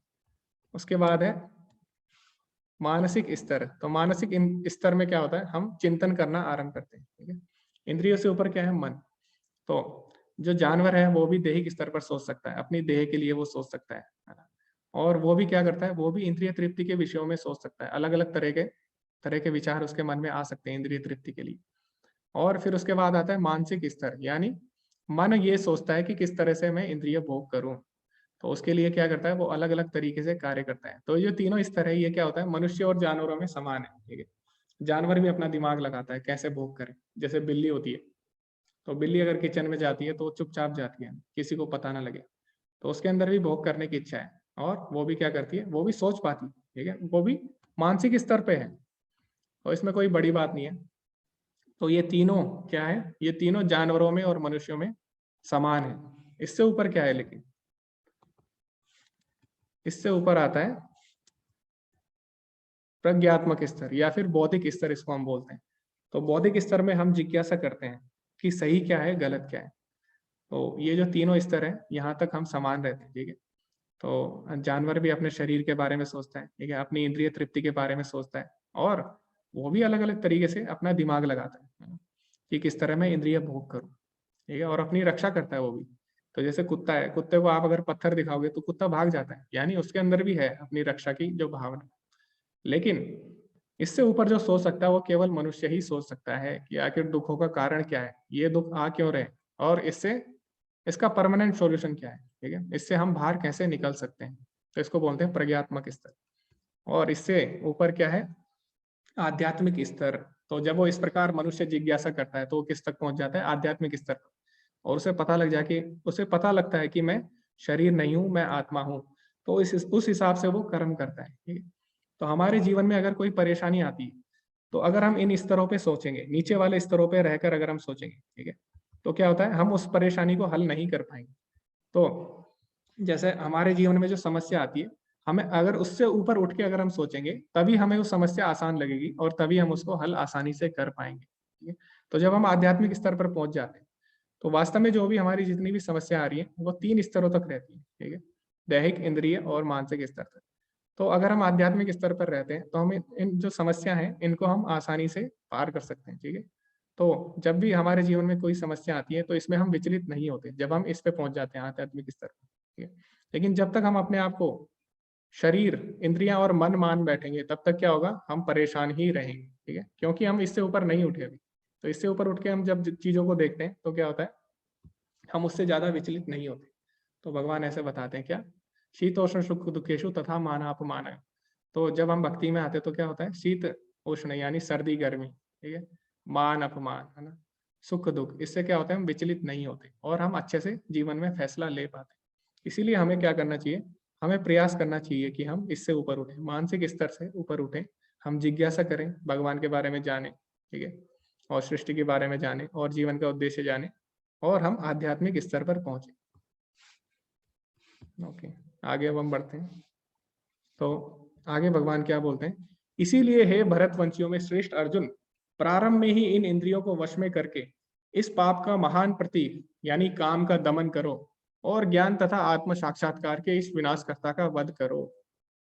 तो भगवान बोले प्रारंभ में ही अगर तुम्हें पता लग गया, हमें पता है कि इसका प्रारंभ कैसे होता है, काम का इच्छाओं से, ठीक है। तो चैतन्य चरितामृत में एक श्लोक आता है, आत्मेंद्रिय प्रीति वाचा तारे बोले काम, कृष्णेंद्रिय प्रीति इच्छा धरे प्रेम नाम। तो एक इच्छा ही होती है जो काम में और प्रेम में बदल सकती है। तो अगर वो इच्छा हमारी इंद्रिय तृप्ति के लिए है तो वो किसका किसका रूप ले लेगी, काम का रूप ले लेगी। लेकिन अगर वही इच्छा हम भगवान की सेवा में लगा लेते हैं तो वो प्रेम का रूप ले लेती है। तो अगर हम शुरू में ही अपनी इच्छा को भगवान की सेवा में लगा दें तो क्या होगा, वो आगे नहीं बढ़ेगी, तो आगे वो मन तक नहीं आएगी, फिर आगे हमारी इंद्रिय और बुद्धि तक नहीं आएगी और इस तरह हमारी आत्मा को प्रभावित नहीं करेगी। तो भगवान यही बोल रहे हैं, अगर तुम शुरू में ही जो ये इच्छा है इसका अगर दमन कर दो तो क्या होगा, तुम्हारे लिए बहुत ही आसान हो जाएगा आत्म साक्षात्कार के मार्ग में आगे बढ़ने के लिए, ठीक है। तो भगवान बोले शुरू में इसका वध कर दो। इस प्रकार हे महाबाहु अर्जुन, अपने आप को भौतिक इंद्रियों, मन तथा बुद्धि से परे जानो और मन को सावधान आध्यात्मिक बुद्धि यानी कृष्ण भावनामृत में स्थिर करके आध्यात्मिक शक्ति द्वारा इस काम रूपी दुर्जय शत्रु को जीतो। तो भगवान बोले अभी तुम क्या समझ रहे हो, अभी तुम अपने दैहिक स्तर पर सोच रहे हो, ठीक है, इसीलिए तुम क्या हो, विचलित हो रहे हो। तो तुम क्या करो, आध्यात्मिक स्तर पर सोचो, तब क्या होगा, तभी तुम इसको जीत पाओगे, ये जो काम रूपी शत्रु है, तभी तुम इस पर विजय प्राप्त कर पाओगे, ठीक है। तो यही था। तो ये अध्याय समाप्त होता है और इसकी एक बार हम सारांश पढ़ लेते हैं, समरी। तो इसमें शुरू में अर्जुन ने क्या बोला कि वैराग्य या कर्म क्या श्रेष्ठ है, तद एकम वदा, एक चीज आप मुझे बताइए। तो भगवान क्या बोलते हैं, निष्काम कर्म ज्ञान योग से श्रेष्ठ है। ठीक है, तो भगवान बोलते हैं नियतम कुरु कर्मा, अपने नियत कर्म करो। और फिर आगे भगवान यज्ञों के बारे में बताते हैं। ठीक है, यज्ञ करना चाहिए, भगवान के लिए कर्म करना चाहिए। और उसके बाद भगवान क्या बोलते हैं, सबका आदर्श बनो। ठीक है, और सबका आदर्श बनो और क्या करो, मेरे लिए कर्म करो, ताकि और लोग भी तुमसे प्रभावित होके ऐसा ही आदर्श प्रस्तुत करें। अगर तुम सही काम नहीं करोगे तो, क्योंकि तुम महान योद्धा हो, अगर तुम ही सही काम नहीं करोगे तो बाकी लोग भी सही काम नहीं करेंगे। उसके बाद भगवान ने बताया कि हमारा सबसे बड़ा शत्रु कौन है, जिसके कारण हम गलत काम कर बैठते हैं, वो है हमारी गलत इच्छाएं। गलत इच्छाओं के कारण क्या होता है, हम भगवान की जगह माया को चुन लेते हैं और फिर हम माया के 3 गुणों में फंस जाते हैं। ठीक है, तो ये भी भगवान ने बताया। तो इसी के साथ ये अध्याय समाप्त होता है। अंत में प्रभुपाद जी के कुछ शब्द हैं। तो प्रभुपाद जी क्या बोलते हैं, भगवत गीता का यह तृतीय अध्याय निष्कर्षतः मनुष्य को निर्देश देता है कि वह निर्विशेष शून्यवाद को चरम लक्ष्य न मानकर अपने आप को भगवान का शाश्वत सेवक समझते हुए कृष्ण भावनामृत में प्रवृत्त हो। तो इसका अर्थ क्या है, इसका अर्थ यह है कि यह अध्याय हमें बताता है कि हमें जड़ नहीं बनना।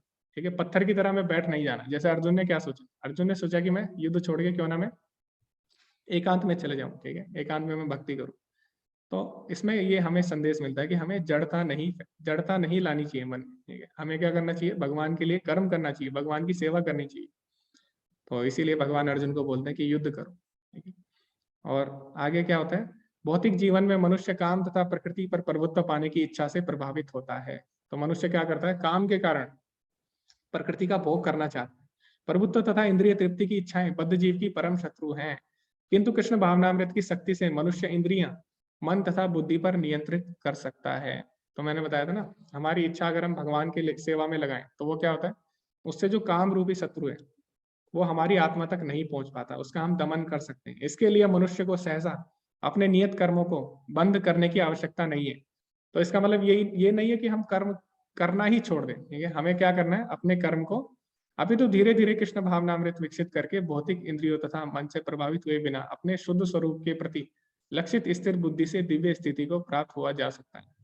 तो इससे हमें यही सीख मिलती है कि हमें कर्म करना बंद नहीं करना है ना। भगवान अर्जुन को ऐसे नहीं बोलते कि तुम युद्ध करना बंद कर। इसी प्रकार हमें भी अपने कर्म बंद नहीं करने, हमें क्या करना है, उनको भगवान की तरफ मोड़ना है। ठीक है, हमें कुछ भी चीज छोड़नी नहीं है बल्कि कृष्ण से जोड़नी है। यही इस अध्याय का सारांश है। सांसारिक जीवन की अपरिपक्व अवस्था में दार्शनिक चिंतन तथा यौगिक आसनों के अभ्यासों से इंद्रियों को वश में करने के कृत्रिम प्रयासों से आध्यात्मिक जीवन प्राप्त करने में सहायता नहीं मिलती है। तो हम कितना भी आसन कर लें, ठीक है, कितना भी योगाभ्यास कर लें, तो क्या होगा, उससे हमारी इंद्रियां वश में नहीं आ सकती। मतलब एक समय के लिए आ सकती है, कुछ समय के लिए आ सकती है, लेकिन वो परमानेंट सॉल्यूशन नहीं। जब तक हम भगवान की सेवा नहीं करेंगे। तो भगवान क्या बोल रहे हैं, कर्म इंद्रियाणि संयम या यास्ते मनसाय। तो भगवान ने मिथ्याचारी की परिभाषा बताई थी।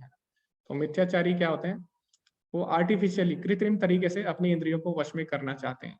लेकिन भगवान क्या बोल रहे हैं, जो मेरे लिए कर्म करेगा उसकी इंद्रियां अपने आप ही वश में हो जाती है। ठीक है, उसे श्रेष्ठ बुद्धि द्वारा कृष्ण भावनामृत में प्रशिक्षित होना चाहिए। तो हमें क्या करना है, अपने आप को भगवान की भक्ति में लगाना आरंभ करना चाहिए। और हम सिंपल कैसे कर सकते हैं, अभी हरे कृष्ण महामंत्र का जप करके। ठीक है, तो कलयुग में हम इस विधि द्वारा भगवान की सेवा में लगते हैं। तो अभी हम आरंभ कर सकते हैं भगवान के लिए कर्म करना, सिंपल हरे कृष्ण महामंत्र का जप करके। तो हाँ, मैं आपको बताता हूँ कैसे करना है। थोड़ा सा अभी हमारे पास शायद समय है। हाँ, अभी हमारे पास 6 मिनट है। ओके, तो स्क्रीन पे आप देख सकते हैं, ये इसे हम जप बैग बोलते हैं। तो मैंने लिंक भी डाला था, जिन लोगों को खरीदना है आप लोग खरीद सकते हैं। ठीक है, और या फिर आप अपने आसपास जो मंदिर है वहां से भी खरीद सकते हैं इसको। तो ये जप बैग है, इसमें हम माला को रखते हैं ताकि इधर उधर ना फेंके। इसको सुरक्षित स्थान पे, साफ पवित्र स्थान पे रखना चाहिए। ठीक है, तो इसीलिए इसके लिए हम अलग से बैग लेते हैं। और ये जप माला है, इसमें 108 मोती होते हैं। ठीक है, 108 तुलसी माला है, और तुलसी माला या आप नीम माला भी ले सकते हो, है ना, कोई वो नहीं है। और इसमें सबसे ऊपर एक मोती होता है, इसको सुमेरु मोती बोलते हैं। तो सुमेरु मोती होता है, इससे हम आरंभ करते हैं। ठीक है, तो इस पे हम पंचतत्व मंत्र बोलते हैं, जय श्री कृष्ण चैतन्य प्रभु नित्यानंद श्री अद्वैत गदाधर शिवासादि गौर भक्त वृंद। और फिर हम क्या करते हैं, हर मोती पे एक बार हरे कृष्ण महामंत्र बोलते हैं, हरे कृष्ण कृष्ण कृष्ण हरे हरे, हरे राम राम राम हरे हरे। इस प्रकार हमें क्या करना है, 108 बार ये मंत्र बोलना है। और जब हमारी पूरी माला हो जाए, है ना, 108 मंत्र हो जाए, तो हमें जो सुमेरु मोती यानी जो कृष्ण मोती है बीच का, इसको पार नहीं करना होता, यहीं से हम वापस घूम जाते हैं। और फिर इस प्रकार अगर हम कितनी भी माला कर सकते हैं, लेकिन अभी क्या करें, अभी हम सब लोगों को प्रयास करना है कि हम कम से कम दिन में एक माला हरे कृष्ण महामंत्र की करें, ठीक है। तो आप सभी प्रारंभ कर सकते हैं इस प्रकार। ओके, इस प्रकार ये अध्याय समाप्त हो चुका है। किसी को कोई प्रश्न है तो आप पूछ सकते हैं। जी मंत्रिता, हरे कृष्णा, आपका कोई प्रश्न है? ओके, रिकॉर्डिंग आ जाएगी ग्रुप में। यस, हरे कृष्णा प्रभु जी। जी, आपका प्रश्न है तो आप पूछिए। प्रभु जी, मैं वैष्णव ब्राह्मण कहना चाहती थी बस एंड में। अच्छा, ठीक है, एंड में हम चांस देंगे आपको। ओके, तो अक्ता वर्मा माता जी, हरे कृष्णा। जी आप, हाँ, आपकी आवाज नहीं आ रही। हरे कृष्णा माता जी। हाँ जी, हरे कृष्णा। प्रभु जी, मैं कल तो एकदम से और आज हाफ मुझे मिला है क्लास, मतलब प्रैक्टिस में नहीं है जल्दी उठना, बट मैं कोशिश कर रही हूँ कि जल्दी उठूं। और कृष्ण जी की माला तो मैं रोज जपती हूँ। जी, मैंने आपको बताया रिकॉर्डिंग भेज दी जाएगी ग्रुप में। जी, कृष्ण जी का माला मैं रोज जपती हूँ, लेकिन कोशिश कर रही हूँ कि मैं 8 बार करूँ, मतलब 8 बार चालू करूँ, फिर 10 बार चालू करूँ, फिर 16 बार चालू करूँ। तो लेकिन ये कभी 2 बार हो जाता है, कभी 3 बार भी हो जाता है, लेकिन एक बार तो जरूर होता है, क्योंकि जॉब करती हूँ, टाइम ना मिले तो, लेकिन करती जरूर हूँ एक बार। और भागवत गीता पढ़ने का बहुत मन है, पता नहीं यहाँ पर मिलेगा या नहीं, मैं कोशिश करूंगी, मैं जाके देखूंगी। जी, आप ट्राई करिए, आपको मिल जाएगी भगवद गीता यथारूप, वरना आप, मैंने लिंक भेजा है ग्रुप में, उससे भी आप ऑर्डर कर सकते हैं। जब जपा बैग भी साथ में मिलेगा ना? जपा जी, बैग भी उसमें जवाब बैग भी मिलेगा और 2 किताबें भी आपको मिलेंगी उसके साथ। गीता के साथ, है ना? जी,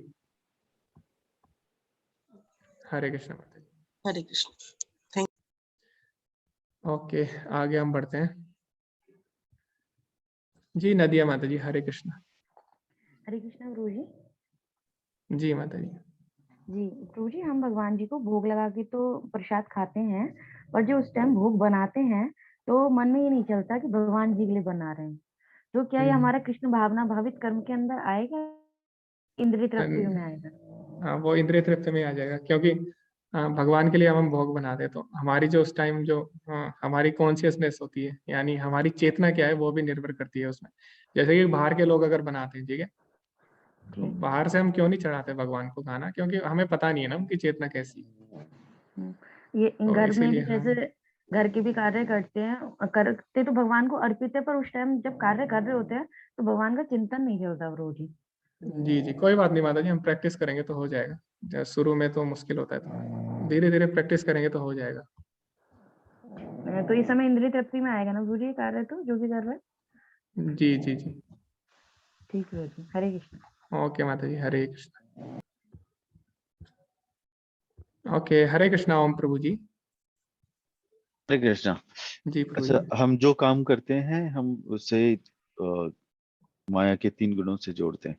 तो ऐसा क्यों है कि जब अच्छे कर्म करते हैं तो हम उसे कहते हैं कि वो भगवान करवा रहे हैं, और जब बुरे कर्म करते हैं तो हम ये कहते हैं कि वो सिर्फ हम कर रहे हैं? ये तो दोनों जगह एक हाँ, जैसा। एक्चुअली प्रभु जी क्या है ना, अल्टीमेट कर्ता जो है वो भगवान है, सर्व कारण कारणम भगवान है, लेकिन भगवान ने हमें एक सूक्ष्म स्वतंत्रता दी है। तो अल्टीमेट कर्म तो भगवान ही करते हैं। जैसे मान लो, मैं आपको उदाहरण देता हूँ। उदाहरण के लिए, आपके घर में अभी बटन है, ठीक है, बिजली का बल्ब है ना, आप उसको ऑन ऑफ कर रहे हो, तो आप अभी उसको ऑन ऑफ कर रहे हो, लेकिन मेन पावर हाउस से ही अगर बिजली चली जाए तो आपके कंट्रोल में नहीं है वो। आप कितना भी ऑन ऑफ कर लो, बल्ब जलेगा ही नहीं, है ना। तो इसी प्रकार भगवान है, सर्व कारण कारणम तो भगवान ही है, ठीक है, लेकिन एक सूक्ष्म स्वतंत्रता के अंदर ही हम कार्य करते हैं, ठीक है, उसके अंदर ही हम कार्य करते हैं। तो हमारी कार्य की लिमिटेशन है, और अल्टीमेट करता भगवान ही है, ठीक है। तो भगवान ने हमें चीजें दी हैं, अब हमारे ऊपर है कि हम उसे किस तरह से यूज करते हैं। जैसे कि चाकू है, तो चाकू का कोई, अगर चाकू के दोनों इस्तेमाल है, या तो किसी का मर्डर करने में कर सकते हैं, या तो वही चाकू डॉक्टर क्या कर सकता है, किसी को बचाने में भी इस्तेमाल कर सकता है, और वही चाकू एक अपराधी, उसको मारने के लिए किसी को इस्तेमाल कर सकता है। तो चाकू वही है। इसी प्रकार भगवान ने सृष्टि बनाई है ना। सृष्टि बनाई है, तो हम क्या करते हैं, हम ही उसका गलत और सही उपयोग करते हैं। तो हाँ, हाँ, आपकी बात सही है, अल्टीमेट जो कारण है वो भगवान ही है, लेकिन एक सूक्ष्म स्वतंत्रता भगवान ने हमें दी है, उसके अंडर हम गलत और सही कार्य करते हैं, जिसके हमें फल मिलते हैं, ठीक है। जी, तो जो सूक्ष्म स्वतंत्रता हमें मिली है वो दोनों केस में जी ट्रू जी है, दोनों में ट्रू। अच्छे केस और बुरे केस दोनों हाँ केस हाँ में दोनों में ट्रू, लेकिन अल्टीमेट कारण भगवान है। ठीक है, अल्टीमेट कारण भगवान। हाँ, जी जी धन्यवाद। हरे कृष्णा। ओके, किसी ने सबके हैंड लोअर कर दिए, नहीं ऐसा मत करिए आप। जी लविता माता जी हरे कृष्णा।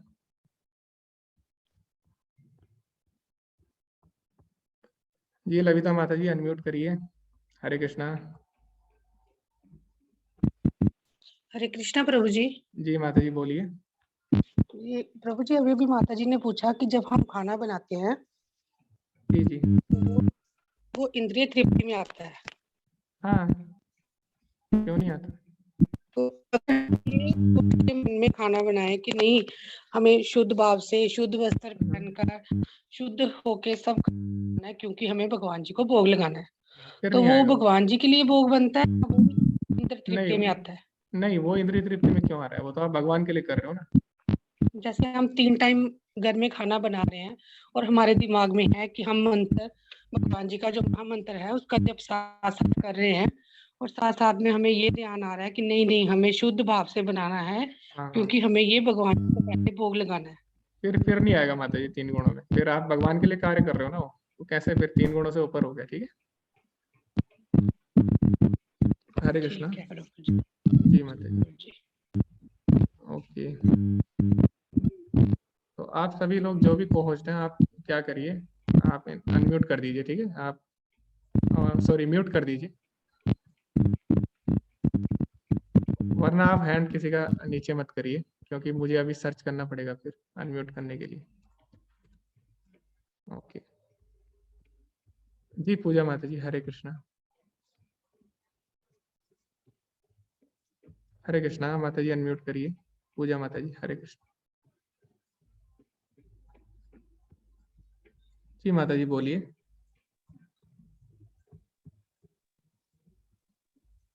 हरे कृष्णा। ओके माता जी आपकी आवाज नहीं आ रही, तो आगे हम बढ़ते हैं। जी अक्ता माता जी हरे कृष्णा। हाँ जी, हरे कृष्णा। प्रभु जी मैं ये बोल रही हूँ, बचपन में हमारे यहाँ पर तो हम लोग बंगाली फैमिली से बिलोंग करते हैं, और हमारे घर में हमेशा दादी यही बोलती थी, हरे राम राम राम हरे हरे कृष्ण कृष्ण जी कृष्ण। मतलब ये तो गाना पूरा मतलब पूरा चलते फिरते गाय गाय वाय हम लोग के यहाँ थी, तो सब पूरा टाइम दादी के मुंह पे ही था। और हम भी वही सीखे हैं, भगवान का नाम मतलब पूजा करना, मतलब बचपन में हरे कृष्ण हरे राम ये वाली मंत्र पढ़ते थे। हमारे यहाँ भोग लगता था भगवान के, एक रूम ही अलग है।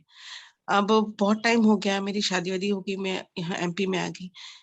मेरे मैं भोग लगाने के बहुत मन करता कि मैं भोग लगाऊं, मुझे पता भी है कैसे करना है सब चीजें, बट मेरे पास कृष्ण जी की मूर्ति नहीं है। बस मन ही मन में मैं भगवान की देखी, मेरे पास हाँ गणेश जी जी गणेश जी हाँ आप तो फोटो ले सकते हैं ना, उसमें क्या है, फोटो आप रख लीजिए भगवान का, अगर अर्च विग्रह सेवा नहीं हो पाती, क्योंकि अर्च विग्रह सेवा में बहुत थोड़े उसके नियम बहुत ज्यादा होते हैं, तो इसीलिए आप फोटो से स्टार्ट कर सकते हैं, फोटो में आप भोग लगा के कर सकते हैं। ठीक है, और मूर्ति से, अगर मूर्ति आप लोग के यहाँ से ले तो आप लोग के यहाँ मूर्ति अवेलेबल? मूर्ति पता नहीं माता जी, मंदिर में मिलेगी नहीं, मंदिर में नहीं मिलेगी। हाँ लेकिन आप किसी मंदिर में जाते हो आसपास तो वहाँ आप पता कर सकते हैं है कि नहीं कृष्ण। विग्रह सेवा के बहुत नियम होते हैं माता जी, इसलिए शुरू मतलब आप लोग तो कर सकते हैं अगर आपको एक्सपीरियंस है ज्यादा, लेकिन जैसे हम लोग हैं, हम अभी स्टूडेंट हैं, तो हम लोग अभी फोटो से ही करते हैं हम लोग। अच्छा जी ठीक माता जी, तो वो भी आप कर सकते हैं। हरे है। वो कृष्ण। जो कांसे का जो मिलता है ना, जो छोटे छोटे गणेश मिलते हैं कांसे हाँ के, हाँ हाँ वो भी मिल तो सकते हैं आपको। जी अगर मिल जाते हैं तो कृष्ण की लड्डू गोपाल की फॉर्म में पूजा करूं या बड़े के फॉर्म में पूजा करूं, खड़े हुए हैं लड्डू गोपाल भी हाँ होते हैं? जो भी माता जी आपकी श्रद्धा है, मतलब हम कृष्ण से अलग अलग रस में जुड़ सकते हैं, तो कई लोग वात्सल्य रस में जुड़ते हैं, मतलब कृष्ण को पुत्र की तरह मानते हो, अपने पुत्र की तरह मानते हैं, तो लड्डू गोपाल के रूप में भगवान की सेवा करते हैं। और अलग अलग रसों में लोग जुड़ते हैं, तो आप पे डिपेंड करता है आप कौन से रस में जुड़ना हम चाहते हो। बड़े वाले इसमें करना चाह रहे हैं, बड़े फॉर्म में करना चाह हाँ रहे तो हैं। आप बड़े उसमें करिए फिर। अच्छा, मैं जी कांसे की मूर्ति से भी कर सकते हैं, उनके नहला धुला के भोग लगा के पूजा जी जी करके। जी जी इतना जी जो कर। मुझे आता है, मतलब बहुत से नियम है दादी करती, हाँ इतना उसके नहीं बहुत नियम होते हैं, अर्च विग्रह सेवा के बहुत नियम होते हैं। उनको उनके बिस्तर बनाना, उनको सुलाना, उनको हाँ रात उनके कपड़े खाना बदलना, नहलाना, सुलाना हाँ। सब। हाँ जी जी। ओके माता जी आप कर सकते हैं स्टार्ट। हरे जी कृष्ण। हरे कृष्ण। ओके, तो कुछ क्वेश्चन हम चैट में से भी ले लेते हैं, 1 मिनट। ओके, सूर्य, प्रभु जी क्या बोलते हैं, मुझे भक्ति मार्ग बहुत अच्छा लगता है, लेकिन माया मोह के परिवार और समाज में कर्तव्यों से घिरा हुआ महसूस करता हूँ, कैसे निजात होगा? तो प्रभु जी आपको भक्ति के लिए समय निकालना होगा। सबसे बेस्ट है कि आप जल्दी उठ जाएं सुबह, और सुबह उठ के ही आप सारी आध्यात्मिक गतिविधियां आप सुबह ब्रेकफास्ट से पहले, नाश्ते से पहले आप सारी पूरी कर लीजिए। उसके बाद आप अपने जो कर्तव्य हैं, जैसे जो स्टूडेंट है वो अपना कार्य करें स्कूल का, जो लोग हैं ऑफिस में काम करते हैं ऑफिस में काम करें। तो इस तरह हम दोनों को मैनेज कर सकते हैं। अगर आप जल्दी उठते हैं तो आप मैनेज कर सकते हैं उसको। तो सुबह का जो मुहूर्त होता है, उसे ब्रह्म मुहूर्त बोलते हैं, उसको आप आध्यात्मिक चीजों के लिए निकालें, और उसके बाद आप जो भी जिम्मेदारी हैं आप उसका पालन करिए। ओके, रिकॉर्डिंग आपको मिल जाएगी। 3 गुण क्या है प्रभु जी? हरे कृष्णा। 3 गुण होते हैं सतो, रजो, तमो। इसके बारे में हम आगे पढ़ेंगे, 14वें अध्याय में पढ़ेंगे हम विस्तार से कि तीनों गुण हमें किस तरह से बांधते हैं।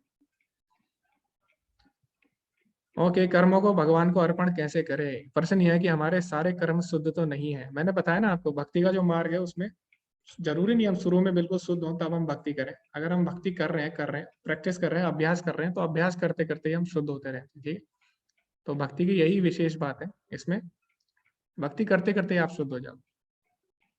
गीता को कैसे याद किया जा सकता है? अभ्यास, अभ्यास है तो कौन थे? अभ्यास करके आप कर सकते हैं इसको याद। डेली आप श्लोका लिखिए और उसको पढ़िए, पूरे दिन आप एक श्लोका पढ़ते रहिए तो आपको याद हो जाएगा। 10 बार भी आप पढ़ते याद हो जाएगा। और फिर अगले दिन आप क्या करिए, जो आपने पीछे श्लोक याद किया है उसको याद, उसका रिवीजन करिए और नया श्लोक याद करिए। इस तरह आप करते रहिए। उद्धव गीता में क्या है? अच्छा, आरती माता जी बोलती है। उद्धव गीता में उद्धव जो भगवान श्री कृष्ण के मित्र हैं और उनका संवाद है, तो उसमें भी वो क्वेश्चन पूछते हैं जैसे अर्जुन ने पूछते हैं। लेकिन उद्धव गीता पे हम ज्यादा फोकस नहीं करते, अभी हम भगवत गीता पे ही फोकस कर रहे हैं। तो जब हम भागवतम पढ़ेंगे उसमें भी हम पढ़ेंगे। ठीक, एक बार फिर से कर्म के बारे में बता दीजिए। अच्छा, प्रभु जी बोल रहे हैं, पूजा माता जी बोलिए, सॉरी। तो 3 कर्म है, एक बुरे कर्म है, एक अच्छे कर्म है, और एक भगवान की भक्ति में कर्म है। तो मैंने इस अध्याय में यही बताया कि क्यों हम भक्ति में कर्म करें, क्यों ना हम खाली अच्छे कर्म करके रह सकते। तो आप रिकॉर्डिंग देखेंगे तो उसमें आपको विस्तार से समझ में आ जाएगा। मैं रिकॉर्डिंग भेज दूंगा। ठीक है, मन क्या है? मोह के 3 गुण क्या है? मन जो है नियंत्रक है हमारी इंद्रियों का, तो जैसे मैंने बताया था नियंत्रक होता है। और माया के 3 गुण क्या है वो मैं अभी बता चुका हूँ, और आप 14वें अध्याय में हम इसको विस्तार से समझेंगे कि 3 गुण के लक्षण क्या है, किस तरह हमें बांधते हैं। डिफरेंस बिटवीन पुण्य कर्मा एंड कृष्णमय कर्मा। तो पुण्य कर्म मैंने बताया ना, अच्छे कर्म कोई भी हो सकते हैं, जैसे दान पुण्य आप करते हैं, लेकिन उसमें भगवान इन्वॉल्व नहीं है। जैसे मैं किसी को खाना खिला रहा हूँ तो पुण्य कर्म हो गया, लेकिन मैं किसी को प्रसाद खिला रहा हूँ भगवान को अर्पित करके, तो क्या हो गया? कृष्ण भक्ति में आ गया ना। तो काम वही करना है, हमें छोड़ना नहीं है, बस हमें भगवान को जोड़ना है। ठीक है, ओके। माता जी बोलती है कि मैं लड्डू गोपाल रख सकती हूँ, अगर हाँ तो प्लीज बताएं पूजा कैसे करें। माता जी अगर आपको समय है तभी आप लड्डू गोपाल रखिए, क्योंकि मान लो आपने ले लिया, ठीक है, कई लोग क्या करते हैं कि वो ले लेते हैं कि सबने ले रखा है हमारे रिश्तेदारों में या हमारे फ्रेंड सर्कल में, तो वो लोग ले लेते हैं इस चक्कर में, लेकिन क्या करते हैं, वो सेवा नहीं कर पाते। उसके बाद फिर वो पूछते हैं कुछ साल में कि इसको हम कहाँ रखें, हमसे नहीं हो पा रहा है, इसको हम मंदिर में रख दें या नदी में डुबा दें। ऐसा नहीं करना हमें, ठीक है। तो अगर आपको लगता है कि आपके पास टाइम है इतना लड्डू गोपाल की सेवा के लिए, डेली नहलाना उनको, डेली सुलाना, कपड़े बदलना, ये सब करना, तो आप ले सकते हैं। ठीक है, अगर आपको लगता है तब। आप ऐसे प्रेशर में मत लीजिए किसी। ओके, संसार दावा का हिंदी में अनुवाद मिल जाएगा आपको, गूगल पे भी मिल जाएगा, आप टाइप करेंगे संसार दावा हिंदी। जी अमित प्रभु जी, हरे कृष्णा। हरे हेलो, कृष्णा। जी हरे प्रभु जी, कृष्णा हरे प्रभु कृष्णा। जी। जी प्रभु जी बोलिए। आपने जैसे 3 टाइप के कर्म बताए, पुण्य कर्म, पाप कर्म और कृष्ण भक्ति में कर्म। तो जी पुण्य जी, कर्म और कृष्ण भक्ति में कर्म में अभी जैसे आपने बोला कि अगर हम किसी हाँ। गरीब को खाना खिला रहे हैं तो पुण्य कर्म है, लेकिन हम्म, भगवान का प्रसाद बना के अगर हम दे रहे हैं तो वो कृष्ण भक्ति में कर्म है। जी जी जी। लेकिन खाने में तो चलिए बात ये चीज जलती, किसी का जैसे किसी की हेल्प करना है, किसी को हाँ हम बहुत सारे पुण्य कर्म होते हैं जो बहुत सारे लोग हाँ करते हैं। तो उसको कृष्ण भक्ति में कर्म बोलेंगे? अगर नहीं बोलेंगे तो कैसे कृष्ण भक्ति में कर्म बना सकते हैं? उसमें हम बताएंगे, लास्ट चैप्टर में हम बताते हैं कि भगवान बोलते हैं कि दान और यज्ञ तपस्या जितने भी हम कर्म कर रहे हैं किस किस तरह हम उनको भगवान से जोड़ सकते हैं, तो वो हम लास्ट के अध्याय में देखेंगे। तो भगवान बोले अगर आप पुण्य कर्म भी करते हो तो पहले तो हमें, जैसे आपने सही बोला, कई कर्म ऐसे होते हैं उन्हें हम नहीं जोड़ सकते, जैसे खाना तो हम भगवान को अर्पित करके कर रहे हैं, तो उस समय हमें क्या भावना हमारी होनी चाहिए, ओम तत्सत। तो इसके बारे में हम पढ़ेंगे, ठीक है। ओम तत्सत बोल के हम अर्पित करना चाहिए हमें कोई भी कार्य। तो इसका मतलब क्या है ओम तत्सत का, ये हम पढ़ेंगे 17वें 18वें अध्याय, ठीक है प्रभु जी। हरे धन्यवाद। कृष्ण। हरे कृष्ण। ओके शुभम प्रभु जी, हरे कृष्ण। लास्ट क्वेश्चन हम लेंगे, उसके बाद हम एंड करेंगे। हरे कृष्ण प्रभु जी। जी प्रभु जैसे जी। हम सुबह मंगल आरती होती है और उसके बाद वो जाप होता है, जी तो जी। उसके लिए ये जरूरी होता है कि हम नहा के वो सब करें या फिर ऐसा कुछ नहीं है? नहीं ऐसा, एक्चुअली जो हरे कृष्ण महामंत्र है उसमें चैतन्य महाप्रभु ने बोला है, शिक्षाष्टकम में बोला है, तत्र पिता नियमिता स्मरणे न काला, यानी कलयुग में इसके लिए कोई भी नियम और काल नहीं है ना। हम कभी भी हरे कृष्ण महामंत्र किसी भी समय, किसी भी देश में, किसी भी परिस्थिति में हम ले सकते हैं। लेकिन अगर हम नहा धो के अगर करेंगे तो हम ज्यादा अच्छे से कर पाएंगे, ठीक है। अगर मैं नहा के मंत्र करता हूँ तो क्या होगा, नहा के अलग ही फुर्ती आती है शरीर में, है ना, और उससे हमारा ध्यान और ज्यादा अच्छा रहता है। तो अगर हम नहा धो के करेंगे तो अच्छा रहेगा, वरना ऐसा कोई किसी परिस्थिति में अगर आप नहीं नहा पा रहे हो, है ना, तो ऐसा नहीं है आप नहीं कर सकते, आप कर सकते हो, ठीक है। ओके। हरे कृष्ण। ओके, शायद वैष्णव प्रणाम मंत्र बोलना है ध्रुव को। हरे कृष्णा ध्रुव। हरे कृष्णा। हरे कृष्णा प्रभु जी। जी आपका भी क्वेश्चन है क्या? जी प्रभु जी। अच्छा अच्छा, जी जी बोलिए। प्रभु जी, ध्रुव का स्वभाव काफी चंचल है, तो हम इसे कैसे कंट्रोल कर सकते हैं? हाँ माता जी, अभी इतनी भक्ति तो कर रहे हैं, अभी आप कितना। नहीं, वो काफी चंचल है, मीन्स हमेशा मीन्स पढ़ाई में भी है, जो भी अदर एक्टिविटीज भी करते हैं ना, बहुत चंचल स्वभाव है एकदम, बहुत। हाँ माता जी, अभी तो बच्चे हैं माता जी, अभी हम बच्चों का रहता ही है स्वभाव चंचल। थोड़े दिनों में अभी भगवत गीता कोर्स और करेगा, 10-12 बार हो जाएगा, सही हो जाएगा। वही वही पूछना था बस। अभी भक्ति में लगा हुआ है, अच्छा है काफी, बचपन में ही। अभी तो हम कुछ नहीं बोल सकते उनको, बहुत अच्छा काम कर रहे हैं। ध्रुव बहुत ही ज्यादा आपको फॉलो करता है प्रभु जी। हरि आप बोल। जब माला कराते थे लास्ट क्लास में, जब आप जपा कराते थे, तो आप ऐसे हिलते थे माला करते टाइम, तो पूछते प्रभु जी हिलते क्यों है? फिर मैं बोली प्रभु जी भाव से करते हैं, तो वो भी हिलना शुरू कर दिया नेक्स्ट डे से कि प्रभु जी कहते हैं मैं भी हिल हिल के चैंटिंग करूंगा। ओके, है ध्रुव, ऐसा है क्या? ओके, बहुत ही अच्छे, ठीक है। बोला है प्रदर्शन करना मंत्री बोल, ठीक है मंत्रिता दीदी को पहले बोलने देते हैं। कोई बात नहीं, पहले आप बोल दीजिए, फिर हम मंत्रिता को चांस दे देंगे। वर्षाकल्पविविश्य कृपा सिन्धु एव च पतितानां पावनेभ्यो वैष्णवेभ्यो नमो नमः। अनंत कोटि वैष्णवन की जय। जय श्रील प्रभुपाद की जय। जय। हरे कृष्ण। ओके मंत्रिता, आप बोल सकते हैं हरे कृष्णा।